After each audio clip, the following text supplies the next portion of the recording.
Binansagan kami na sundalo di dahil sa aming uniforme, kundi dahil sa malatangking estilong pag-atake. Mas lalo kong pinalawak ang aming nasasakupan, kusang kami nakatapak andun din ang kapatiran. Mga butel, tinanim kong malat at dumami. Dumating man ng tagutom, kami lang yung pwedeng makapag-ani. Kung ang plaka naluluma, ang galit humuhupa, ngunit ang karanasan niya na sandatang pangsagupa namin. Here comes the song rushing. Anong ibenta mo? Dito lang sa Pinay Posters! 187! J-Skill, pare. Oy, musta? Hi, Jason Yap Rodriguez. Oh, Boss Toyo, kumusta? Binadaan na tayo agad ng matatalangagas. Ma'am Loves Joy, hindi lang kami basta rito pumunta. Hindi ako lumapag dito ng Pinoy Poster para kumanta. Dahil may ilalapit ako sa iyong bagay na kakaiba. Yo. Alam mo, napaka-very makata talaga nito. Yan yung, Ay. dyan mo may kilala si Boy Paos. Si Miss Mami. Then, salamat nga pala sa pag-welcome dito sa House of the Holy Grails. Yan. Ang tagal ulit na meron pumunta rito na Battle MC. So, para sa hindi pa nakakakilala, Mismo. siya si J Skills. Yes. No. Isang former Battle MC kasi matagal na siyang inactive. Mismo. At alam mo na yan, si J Skills, napakakulay din ng kwento ng buhay niyan. Kung alam nyo lang. Yes, sa mga mismo. pinagdaanan niya na yan. At nabigyan sila ng konting pointers, matagal lang hindi active. Pero dahil dito sa pagpasyal ganito, malalagyan na ng period. Kasi napakatagal na kasi maraming nagtatanong. Kumbaga, since after nung battle ko way back 2012, ang dahil nagtatanong, laging hinahanap tong bagay na to sa akin. Matagal na yan. Until now, Ma'am Loves Joy, kumbaga lagi nila tinatanong, Idol, asan na yung ano? Idol, nasa iyo pa ba yung ano? Idol, saan mo nilagay yung ano? Alam ko na to. Yan, mismo. Alam ko na yan. Ayan na. Pero before that, kasi gusto ko lang, nakakatuwa lang si J Skills. Kasi kung di nila natanong, sobrang daming pinagdaanan din ng tao na yan. And ngayon, nandiyan na siya. At maayos. Alam mo, congrats. Pare, congrats for the... Hindi, minsan siguro, kailangan din, kumbaga, napaka-inspiring din, ang katulad ng pinagdaanan ng Pinoy Pornstar. Parang ako rin yun as individual. Kumbaga, kailangan talaga mag-start ka from the very beginning, bago ma-establish yung katulad nito at kung sino ka sa industry. Diba? Kasi sa amin naman, as being rap artist, hindi lang naman basta kumbaga standing sa flip-top battle league ang ini-establish namin. Kundi yung character, tsaka yung pinaka-goal ko na nakapaloob dito sa bagay na dala ko. Yes, kumbaga, ito kasi talagang gusto ko ma-achieve Ever since. Then, after nung battle ko na to na, kumbaga, remarkable performance, finally, salamat sa Diyos, nakuha ko yung talagang goal ko sa rap battle scene, yung respect ng kapwa ko battle MC. Yeah. Dahil sa ginawa ko na to. Tignan mo, ano yan? Chani. Mismo. Malaking Chani. Mismo. Sa tingin ko, kasi yun yung pinaka most significant when you say J Skills. Yun. Siya kasi yung tumalo sa undefeated before. The former champion Batas. Ayan. Yan.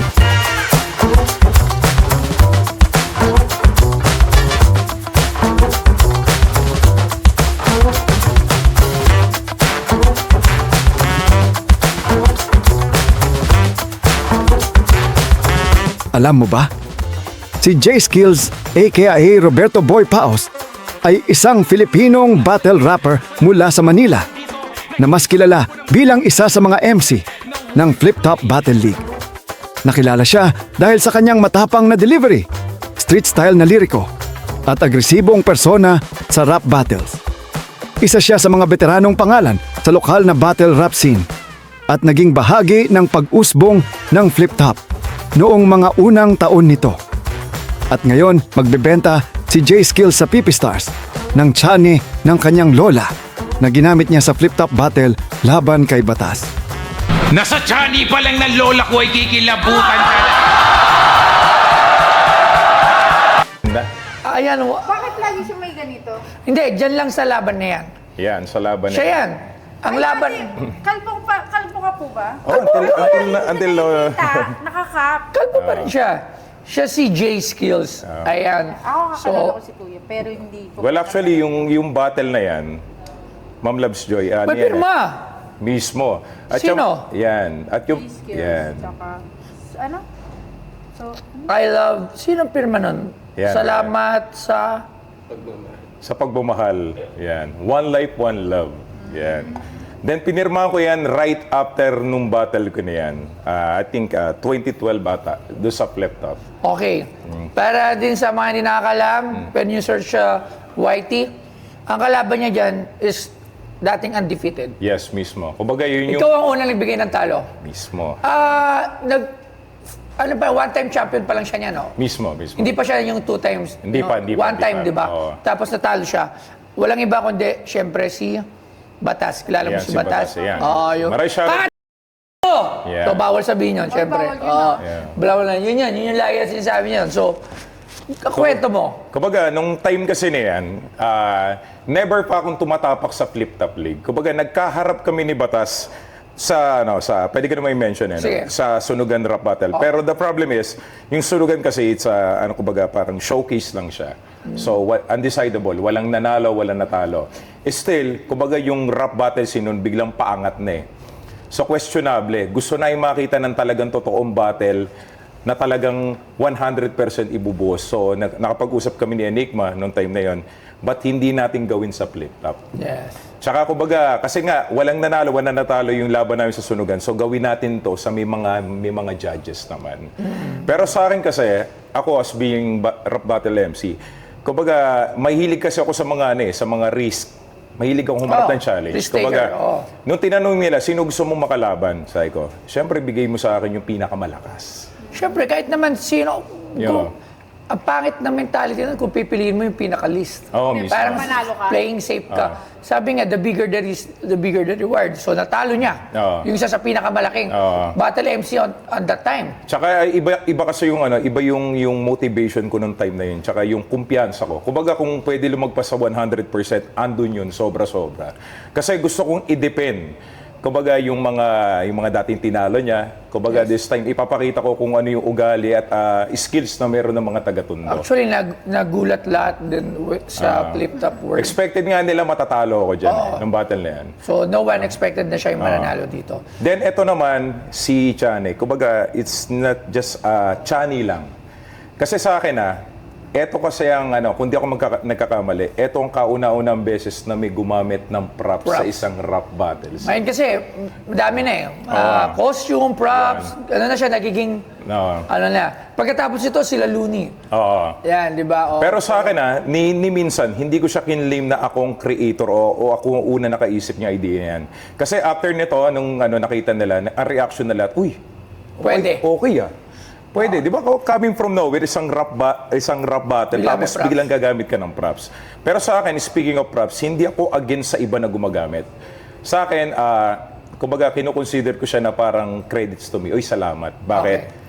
Ginagawa nyo kasi nagustuhan nyo yung ginawa ko. Yes. At that time, after nun, biglang dumaming gumagawa nun. Pero isa pa, sa mga iba naman ng mga battle MC na gusto ring subukan na gumamit ito, eto lang ang props kasi nagiging effective kung magkakaroon siya ng napakalaking participation doon sa hinanda mong punchline. Mga bars. At mismong tatama ron sa kalaban mo. Mismo.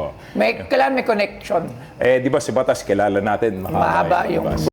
sa So anong weakness na may mga balbas? Chani. Chani, yun. At itong Chani na to, kumbaga, proud ako kasi kasama ko si Paring Gary. Siya yung unang-unang nakarinig nung verse ko na hinanda, nung nagpa-practice ako. Alright. Ano yung pinaka-significant line mo using this Chani? Gusto ko marinig lang. Mismo. Tingnan natin. Ano yung pinaka... Yan. Andito yan Nandito nakatago yan Okay, Nakatago sige. yan Alright. Hindi Sige, pa game. Batas, kumusta? Ang tagal natin di nagkita. Buhay ka pa pala. Pero uunahan na kita, huwag ka mag-alala, wala ko ngayong gunting na dinala. Dahil alam ko, alam mo, alam niya. Nasa Chani pala ng lola ko, ikikilabutan ka na. Boom! Tapos na kaagad.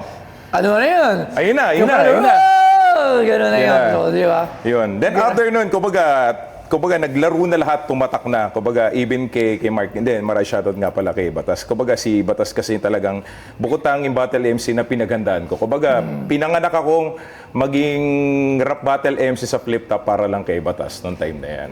Okay. Yun. So, may gusto lang akong ano yun tawagan. Yan. Anong masasabi niya sa laban na yan? Si Enigma. Out of nowhere, bigla ako siya tatawagan. Ayan. Papa! Papa, magandang hapon sa iyo. Pasensya ka na at naistorbo ka namin. Sa Pinoy Poster. Nasa Pinoy Polestar ka. Nasa Pinoy Polestar ka. Bakit? Meron lang akong validate sa'yo. Ito, alam mo ba to? Oh! Ano? Alam mo kanino to? Kay J-Skills yan, di ba? Ah, tama. Ayan siya. Oh. Yun, maraming shoutout syempre, Enigma. Isa sa mga... Ano yung masasabi mo? May gusto lang ako ba tanong eh.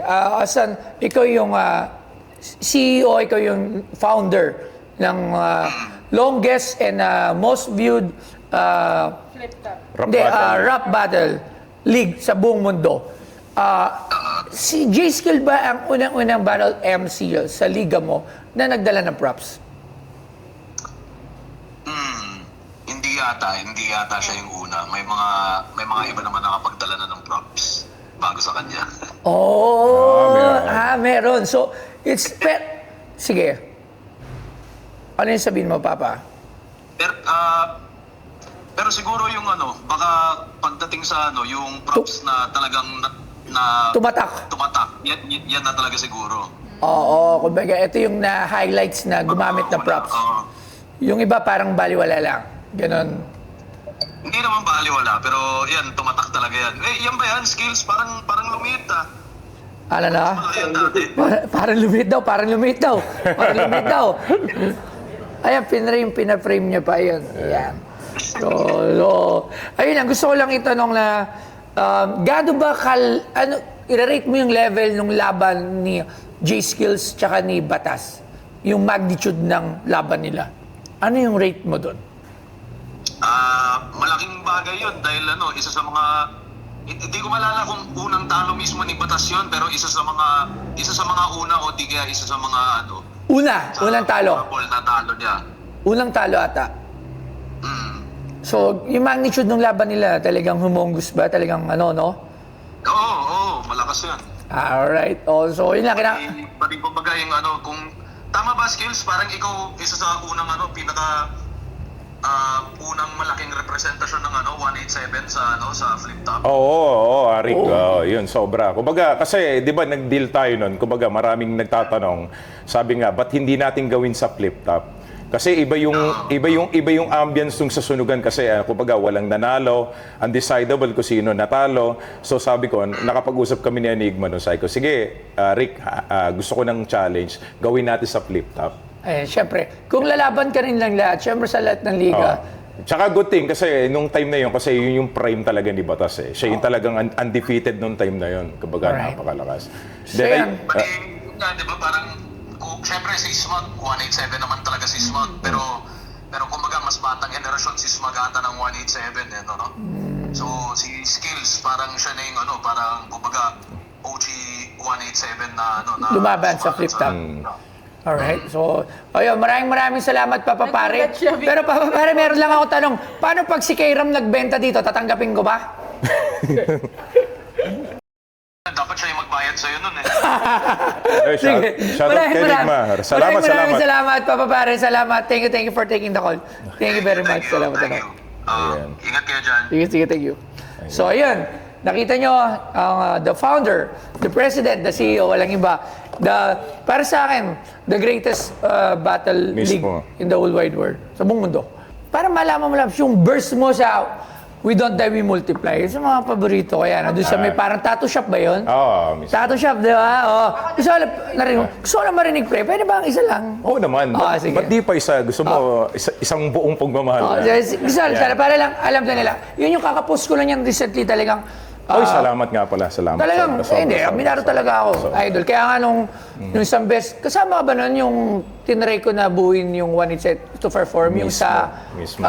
Pa-picture ka no, natandaan mo. Kasi talaga idol ko talaga sila. Sabi ko, kay ano nun, hindi ko na lang babanggitin. Sabi ko, kunin natin to. Sabi ko, gusto kong kunin natin to sila lahat. Try natin na kantayin nila yung We Don't Die, We Multiply, di ba? Oo. So, testing nga natin.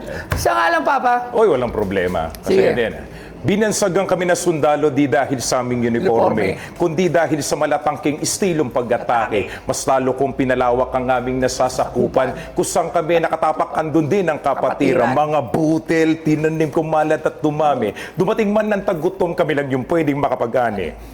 Kung ang plaka naluluma, ang galit humuhupa, ngunit ang karanasan niya na sandatang pangsagupa namin. Wow. Here comes the sun rushing. You'll be on the people say. Yun. Parang yan, hip-hop life. Yun yung mga ano, multiply. yan yung mga prove eh. Kumbaga, ayan, even si Bostoyo. Kumbaga, yung We Don't Die, We Multiply, nilaunch namin yan almost tagal na. Siguro mga kulang 9 to 10 years ago. Pero still, na-appreciate pa rin kahit even ng mga bagong generation. Yun ang gusto ko kasing ipa-visualize sa lahat ng mga upcoming na artists. Kumbaga, i-consider mo lagi na yung sinusulat mo na kanta, yung kahit simpleng napakaikling verse na ginagawa mo, i-consider mo na siya yung una at huling beses mo siyang gagawin. Uy, ano, lampas 10 years na yun. Baka 12 Oo. years na yun ata. 12 years. Mismo. I think 12 years. 12 years ba? Alam ko mga ganun na yun. 12 Oo. years. Hindi lang siya 10 years. Kasi Kaya- 2025 na ngayon eh. Okay, dala. Papunta na tayo sa benta. Magkano? Eto, Dagdag collection doon sa flip top Mismo. sa Battle MC Wall sa hip-hop. mismo, hindi, gawin natin makatotohanan. Kasi, sabi ko nga, salamat sa pag-welcome dito sa House of Holy Grail. Kumbaga, gusto ko na tumapunta dito talaga sa, kumbaga, mga maging home of history. Gusto ko siya talaga siyang ilagay dito. Kumbaga, reasonable price siguro, 200K. Boss Jed, pengin pera! Na lang. 20,000?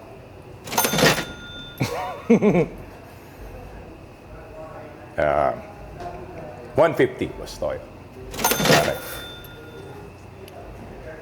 Para sa 13 years na history mismo. 25,000? Max, 30,000. Last price. Max. Pare Bostoyo, Pinoy Pawn Star, 100,000 para sa tiyanin ng lola ko. Unang talo ni Batas at unang remarkable na panalo ni J Skills. Okay. Ako and ulitin ko ulit, hindi ko kina-question yung price. Kasi syempre, with the story, Mismo. tsaka ikaw din yung talagang, di ba? Kumbaga, hindi lang naman siya, tulad ng hahawakan mo siya, hindi lang siya yung basta bagay na tiyane. At ngayon, eto na rin magigisign ko para mag-retire na sa rap battle scene. At isang magiging dahilan niya kung ba't sila papasya. 35,000. 35,000.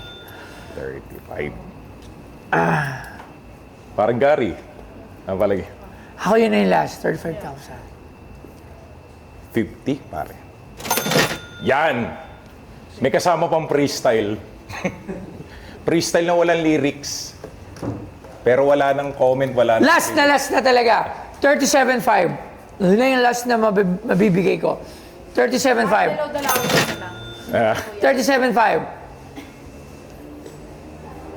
Bumulong sila. Nagbubulungan din sila. Patay din bulong. Dali, tada na. Teka. Iba klase yung bulungan nyo, may beat pa rin ah. Pare, 40. Pare. 38. Sabi ko kaya kay Jed, bayaran ako ng 40,000. Pare, maniwala ka, may bibili sa inyan. Kung bebenta mo. 40,000. Pirmahan mo. So, Ayan na. Ayan, sa lahat nga pala ng mga nagtatanong pa rin sa akin, kung nasan siya, andito huwag mo na. lalagyan ng 2. Lagyan mo lang ng pirma mo. Sige. Para kung Signature tsaka date. signature tsaka date Sige, lang. sige. Ano ba yung Diyan sa 15? block. Sige. O, Sa block? 10-15 sa block.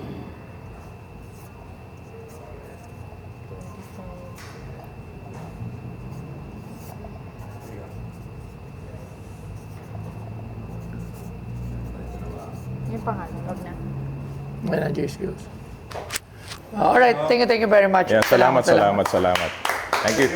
Yun, mga boss balita, syempre, salamat at finally, kumbaga, nailagay ko na sa dapat niyang kalagyan yung ginamit ko na chane sa battle namin ni Batas. J-Skis, Roberto Boy Paos, pagmamahal at respeto sa lahat ng gusto mag-iwan ng tala at marka dito sa mundo, dalhin nyo na rin sa Pinoy Pawn Star. Muli, respect sa lahat sa inyo. Let's go.